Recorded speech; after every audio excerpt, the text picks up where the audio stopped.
শাহরুখ খানের চোখ ছলমলো, তবে কি ফিক্সিং করে ম্যাচ হারল কলকাতা? কি খেলা দেখাইলো গুজরাট টাইটান্স? কলকাতাকে এই কেমন করে হারিয়ে পয়েন্ট টেবিলেও দাপট দেখালো। চলুন এক নজরে দেখে নেওয়া যাক আইপিএল এর সর্বশেষ পয়েন্ট টেবিল। কলকাতার বিপক্ষে আগে ব্যাটিং করতে নেমে সেই সুদর্শন শুভমান গিলদের ব্যাটিং তাণ্ডব।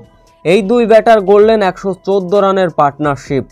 তবে সেই সুদর্শন 52 রানে সাজঘরে ফিরলেন। শুভমান গিলের ছিল সেঞ্চুরি রানের আক্ষেপ। 55 বলে 90 রানে সাজঘরে ফিরলেন, যার ফলে কলকাতা নাইট রাইডার্সকে 199 রানের লক্ষ্য ছুড়ে দিয়েছিল গুজরাট টাইটান্স। শুরুতে অবশ্য এই লক্ষ্য তাড়া করতে নেমে ফিরলেন রহমতুল্লাহ গুরবাজ। এরপরে সুনীল নারিনও ফিরলেন 17 রানে। আজিঙ্কা রাহানের ধীর গতির শুরু। ব্যক্তিগত 36 বলে 50 রানে সাজঘরে ফিরলেন আজিঙ্কা রাহানে। ভেঙ্কটেশ আয়ারও ছিলেন ব্যর্থ।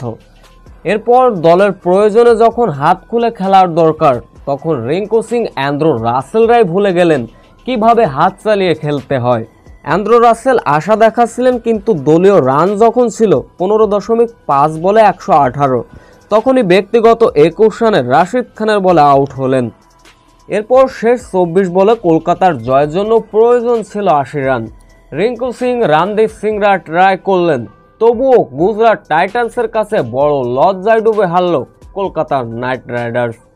চলুন এক নজরে দেখে নেওয়া যাক আইপিএল এর সর্বশেষ পয়েন্ট টেবিল। 12 পয়েন্ট নিয়ে শীর্ষে স্থানে গুজরাট টাইটান্স, সমান 10 পয়েন্ট নিয়ে 2 অবস্থান দিল্লি ক্যাপিটালস।